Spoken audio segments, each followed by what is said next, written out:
Shall we start? Yeah. If you're ready? Yeah, I'm ready.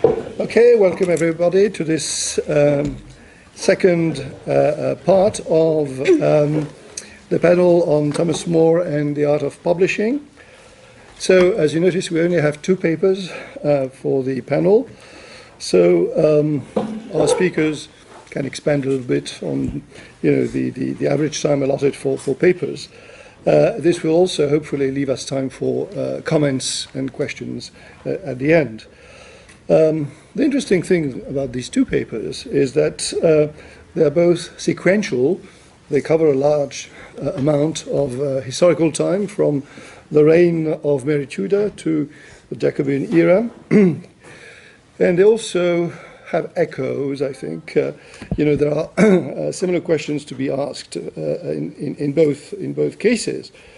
The first paper examines in detail the printing process of Thomas More's posthumous folio of his works, while the second paper, as you will see, tackles the question of how Sir Thomas More was being remembered through various publications in Marian times, Elizabethan times, and also in some Jacobean plays like All is True, Henry VIII, by William Shakespeare and John Fletcher. So our first speaker today is Katie Forsyth. Katie studied for her BA in Literature and History and her MA in Medieval and Early Modern Textual Cultures in the School of Literature, Drama and Creative Writing at the University of East Anglia. She is now in the final year of her PhD in the English faculty at the University of Cambridge, finishing her thesis, which is entitled Commerce and Confession in the Marian Book Trade. Her first journal article, recanting Cranmer and the revision of the Marian Press, will be published in a special edition of Reformation in 2016. So her paper today is called The Matter and Materiality of Thomas More's Works. Thank you very much.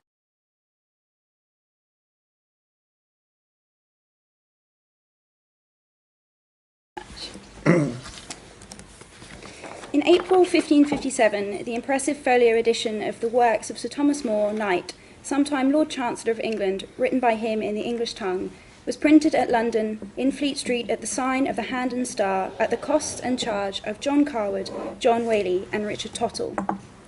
This magnificent volume runs to a total of 1,458 pages, with the majority of the text laid out in two columns. The table of contents, to be found immediately after the editor William Rastall's preface to Queen Mary, lists 25 works and things contained in this volume, ranging from some of More's most notable and weightiest theological treatises to letters he composed whilst imprisoned in the Tower of London. The short title catalogue and the English short title catalogue states that the first quire was printed by John Carwood, the rest by Richard Tottle. Certainly, printed initials that belong to Richard Tottle can be found from the second quire onwards. Equally, the pagination of the first two quires suggests a change in printer, as well as also potentially suggesting a later insertion into the text. The section, "These four things here following Master Thomas More wrote in his youth for his pastime," appears to have been added into the text after the printing of all the other works. Not only is it not paginated A1 onwards, it's also not included in the contents, nor Thomas Paynell's thematic table, which provides an extremely detailed contents page or index, arranged alphabetically by subject, thus suggesting that these 8 leaves were added into the text at a later date in the print run. With such a large collection of works, it must have been inevitable that this collection, if it was to fit into one volume, needed to be printed in a folio of necessity according to Stephen Galbraith's taxonomy of folio publication. This is defined as books such as Spencer's folios that must be published in folio because smaller formats could not contain all of the book's contents in a single folio. Whilst this provides an obvious and practical reason for the printed format of the works, there are still interesting points to be noted about the folio format chosen. As Francis C. Connor explains in Literary Folios and Ideas of the Book in Early Modern England, according to Peter Blaney, the folio format was usually reserved for reference works of theology, secular history and heraldry, and collected works from important authors, particularly the ancients, rather than fairly trivial works such as plays. He continues, folios convey their serious matter, at least in part because their size suggests a completeness and authority that distinguishes them from pamphlets and such riffraff. William Rastall makes clear his view that More is suitably eminent, My dear uncle wrote in the English tongue so many and so well as no one Englishman, I suppose, ever wrote the like, to have his works compiled in a folio volume. Equally, the volume Rastall dedicates to Queen Mary is the first of its kind to compile and unite the English works of More that had either been printed in disparate volumes or not printed at all. The contents of Rastall's volume provide the completeness and authority required of a one-author folio. Indeed, further evidence of the authoritative claims of Rastall's volume can be found in the description given of the history of Richard III. Rastall explains that copies of More's Richard III hath been before this time printed in Harding's Chronicle and Hall's Chronicle, but very much corrupt in many places, sometime having less and sometime having more, and altered in words and whole sentences, much varying from the copy of his own hand by which this is printed.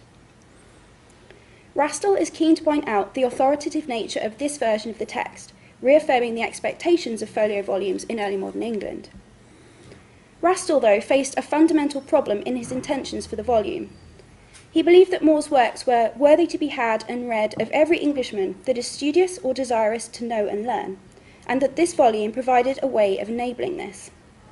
However, the fact the volume had to be printed in folio for both practical and canonical reasons meant it was inevitably going to be more expensive. We can turn again to Galbraith's taxonomy for an answer to this practical problem. Galbraith explains of folios of luxury, such as Samuel Daniel's 1601 works, that they use paper lavishly to enhance their attractiveness with little regard for cost. This is certainly not the case for Rastall's 1557 volume, which, when inspected closely, is extremely economical in its use of paper. Whilst it would be aesthetically pleasing to have each new work of More's begin on a new page, this is deliberately not done in the 1557 volume. When one work finishes high on a page, the next work is always run straight after, continuing on the same page. Tottle does not leave large white spaces in his volume. For example, the Supplication of Souls is begun on the same page as the end of the Dialogue Concerning Heresies, and the Confutation of Tyndale's Answer is begun on the same page as the ending of the Supplication of Souls. Due to the fact the Supplication of Souls finishes fairly low on the page, the letter of Sir Thomas More, Knight, impugning the erroneous writing of John Frith, is warranted its own new page, as we see here. It's clear to see, therefore, that Tottle is reluctant to leave large sections of paper unprinted, which suggests a deliberate strategy of keeping the costs of this volume possibly as low as possible. This will have assisted Rastall in his bid to have as many Englishmen as possible read this collection of More's works. Of the 25 items included in the main body of the works, 9 had been previously printed in England, with only 4 of these being printed by someone other than the work's editor, William Rastall. When taking into consideration the printing history of Thomas More's English works in England, William Rastall seems the prime candidate to take on the editorship of the 1557 project, having printed 8 out of the 13, or 62% of the English works of More printed prior to 1557. Whilst William Rastall has attracted the most scholarly attention for his involvement in the publication of the works, there was in fact a complex network of people without whom the text may not have reached publication at all. This paper now turns to consider the men and women who were closely involved in the various aspects of the composition of More's works. William Rastall, editor and More's nephew. William Rastall was the son of the eminent lawyer-printer John Rastall and Thomas More's sister Elizabeth. By 1529, William had set up his own press, coincidentally around the same time as John Rastall and More irreconcilably fell out over John's adoption of evangelicalism. More sought a new printer to print his English works and turned to William. He failed to reconcile himself to the religious reforms of Edward's reign, fleeing to Leuven with his wife Winifred, the daughter of More's adopted daughter Margaret Giggs and her husband John Clements, who died of a fever whilst in exile. William found a home in Leuven in the house of Antonio Bonvisi, joining numerous other Catholic exiles such as the Ropers, the Clementses and Nicholas Hartsfield. He returned to England with Mary's accession, undertaking much civic work during the reign.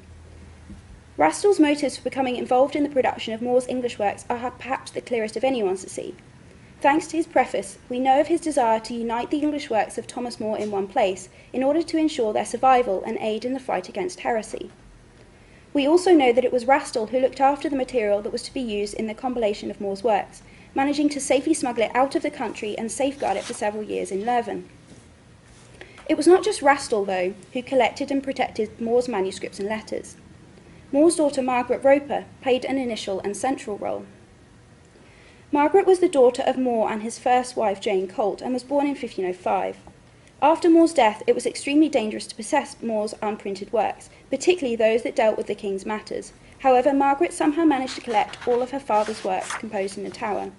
She also managed to retrieve her father's head from London Bridge, having struck a deal with the bridge master.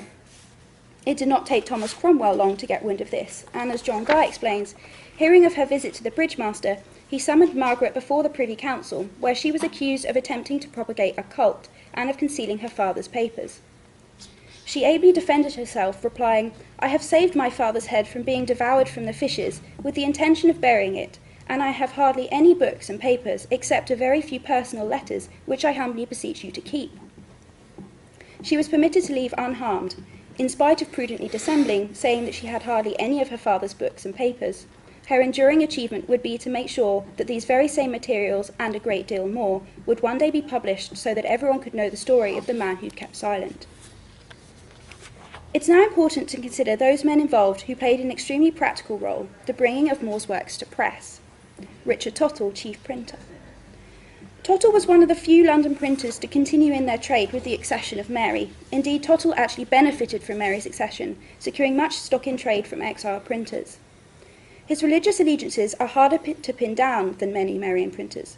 His privilege was granted under Edward, and he served as legal printer-in-chief to Elizabeth, but it's clear that he was willing to print Catholic works and maintain strong links with many notable Catholics, in particular the Cholmleys and William Rastell, during Mary's reign. Equally, given the purging of Protestant printers at the beginning of Mary's reign, it seems unlikely that Tottle would have been allowed to remain in England and print, let alone have benefited and retained his privilege, had his religious allegiances been questionable. It's also important to note that Rastell spent much of his time in Leuven producing important legal works, which, when he returned, he had printed by Tottle. Tottle, therefore, is an unsurprising choice as chief printer of the works. Clearly, he had established connections and relations with Rastell, and had worked with Rastell in producing both Rastell's own work, but also More's Dialogue of Comfort in 1553.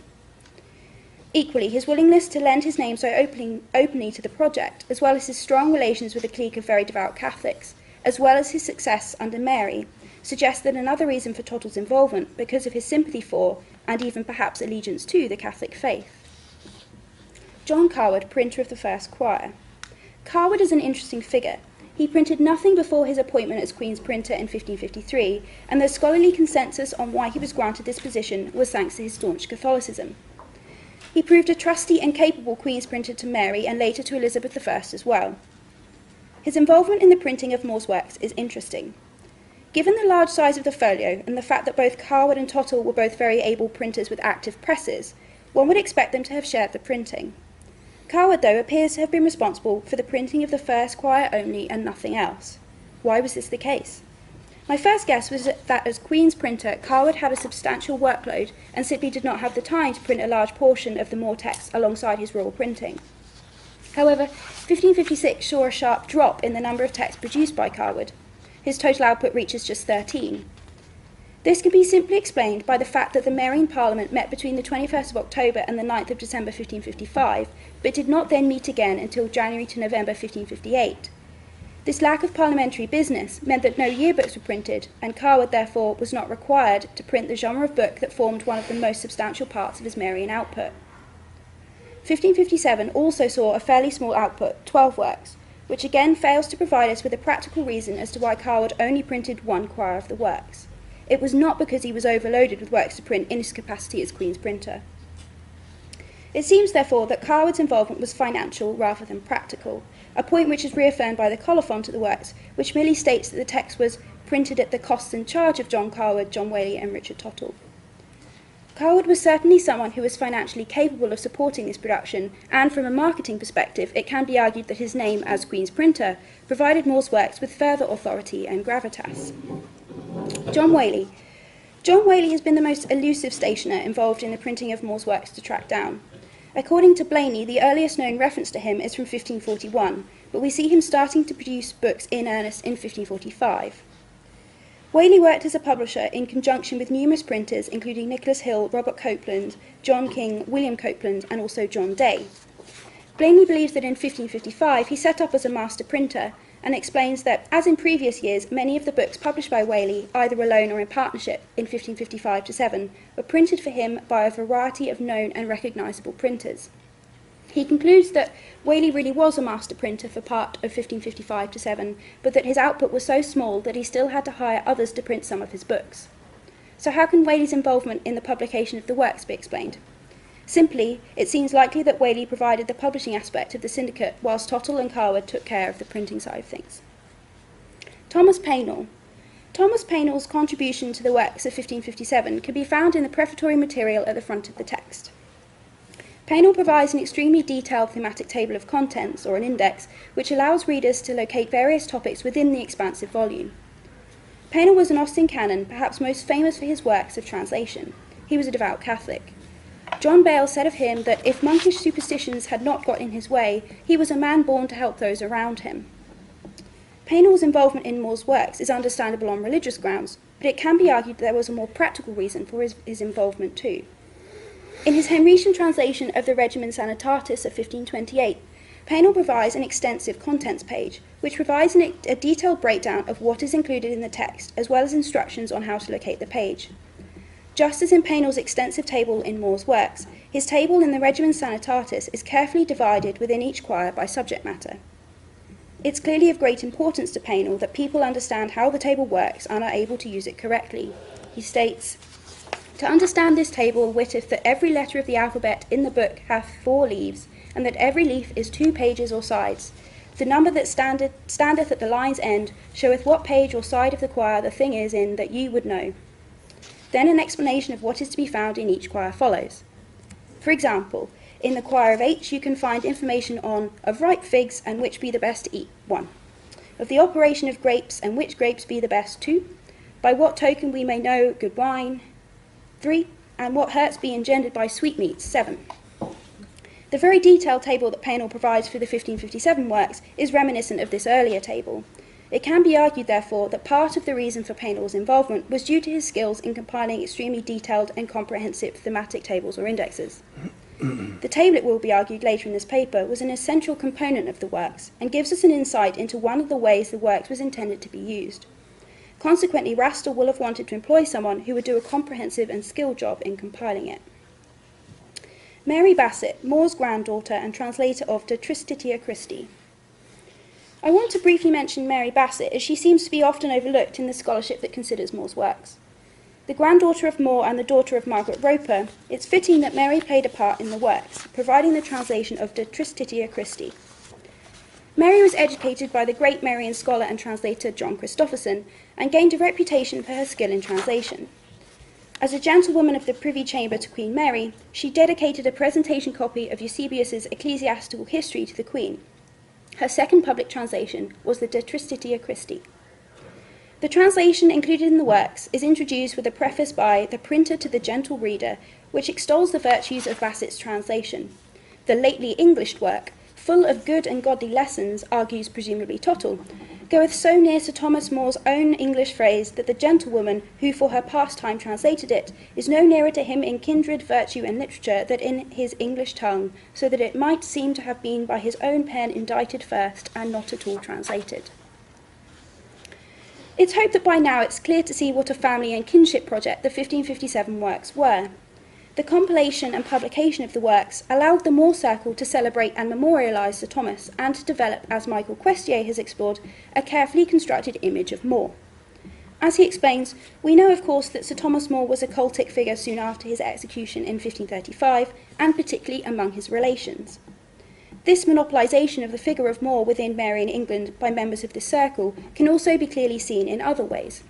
Richard Tottle, as well as printing a Dialogue of Comfort and the English works, printed a translation of Utopia in 1556, thus continuing the More Circle's hold on the printing of More's works. Equally, the 2 biographies of More that were produced by William Roper and Nicholas Harpsfield also highlight the control of the More Circle of the image of More. Roper was More's son-in-law, the husband of Margaret More and the father of Mary Bassett, and whilst his biography, composed circa 1557, was not printed, it is thought that it may have circulated widely in manuscript form.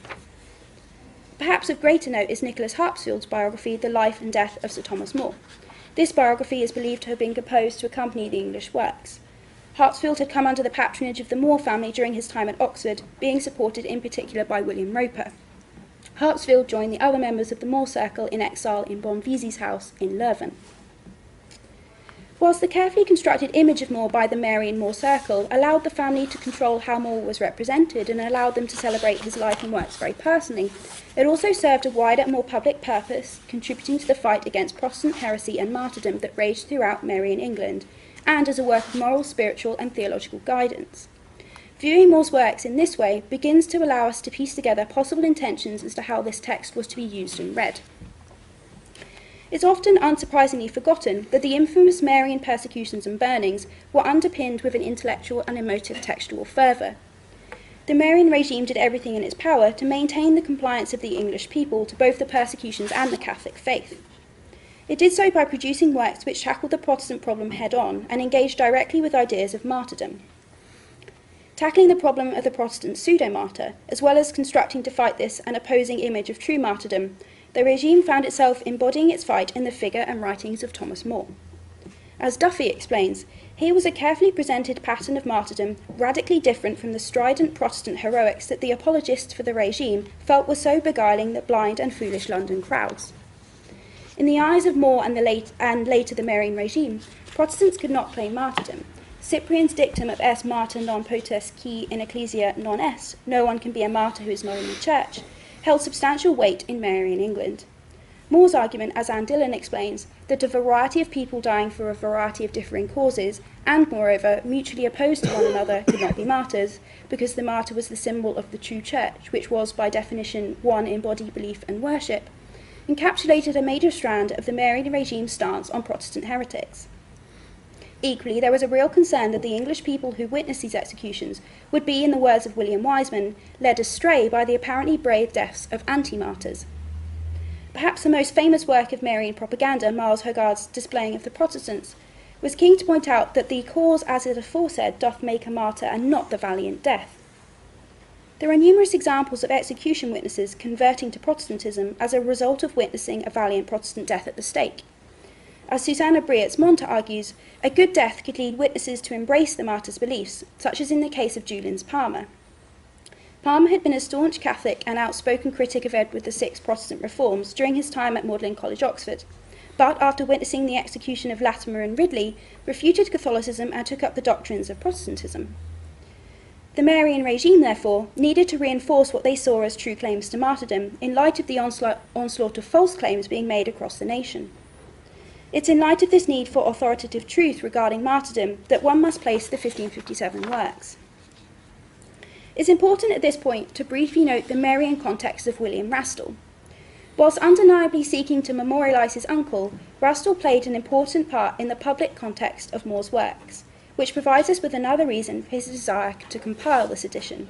As Eamon Duffy explains, Rastell and Roper's championship of the memory of More cannot so easily be separated from the wider restoration of Catholicism under the Cardinal, that being Reginald Pole. Both men were prominent figures in Pole's diocese. Both served as MPs for Canterbury, and Rastell was legal councillor for the city from 1555, and both were very actively involved in the campaign against heresy. Roper was among the hand-picked group of Catholic JPs named the Canterbury Heresy Commission established in April 1556, soon after Pole's consecration as Archbishop, and both he and Rastell were appointed to the National Commission established with even more sweeping powers and a wider mandate in February 1557. He continues, explaining of the publication of More's works and Hartsfield's Life of More, that it therefore seems inconceivable that such a double venture could have been launched by men so close to the Cardinal without Pole's knowledge, encouragement and help. This is important. It shows the broader regime's likely involvement and patronage of the works, but more importantly, it shows that the works was not adopted by the Marian regime to combat heresy, but was consciously and deliberately designed for this purpose. Rastell himself confirms this. In his preface to the works, he states, "I trust this book shall be most acceptable, both for that I think that it being read of many, as it is likely to be, shall much help forward your Majesty's most godly purpose in purging this your realm of all wicked heresies." The publication of More's Henrician polemics via the works ensured that More's extensive writings on heresy and the nature of martyrdom were available to be consulted within Marian England.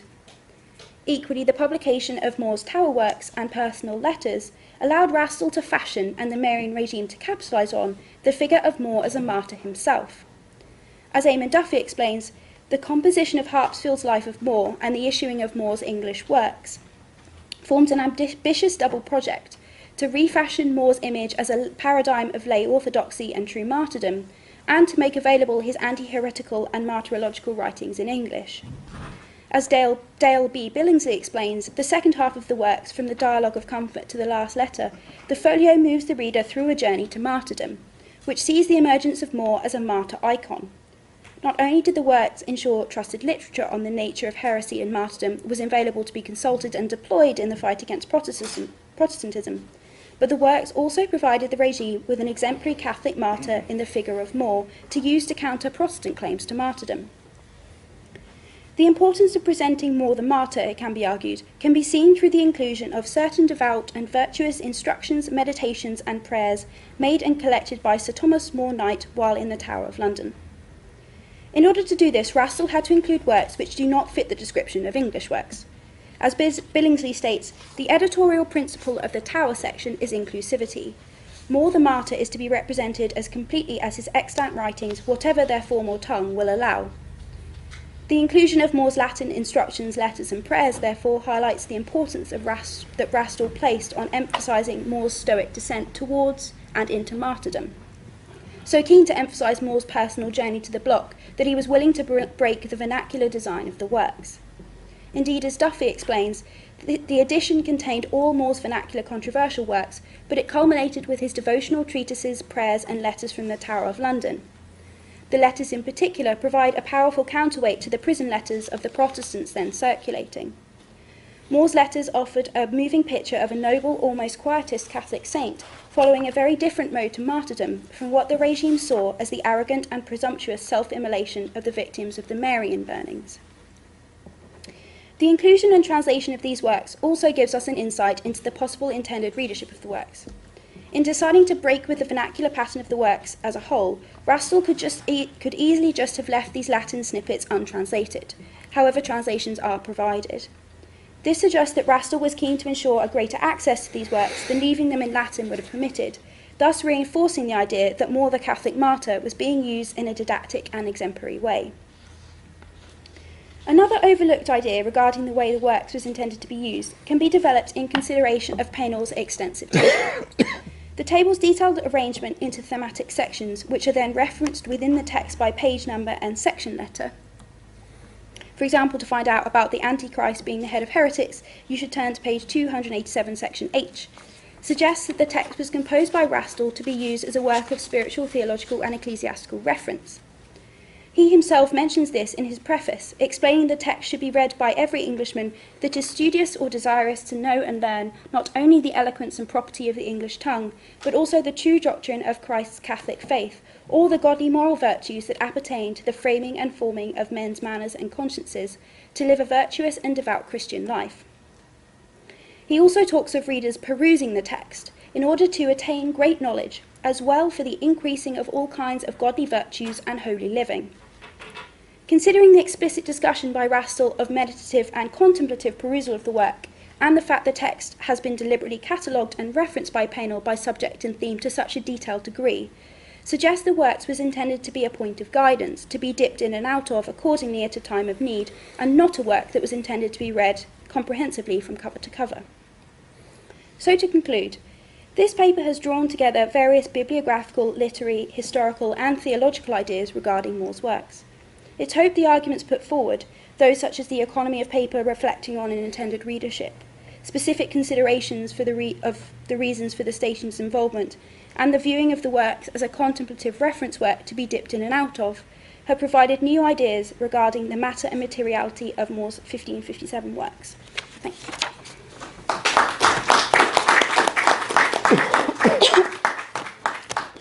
Thank you very much, Katie, for this well-argued and extremely detailed examination of the publication of Moore's works in the folio. What I propose, since we have plenty of time, is, while the paper is still fresh in our minds, perhaps to have a first session first volley shoots of questions about this paper before we move on to the next one. And perhaps at the end, if some time is left, to discuss both papers and see whether there are any echoes or parallels to be underlined.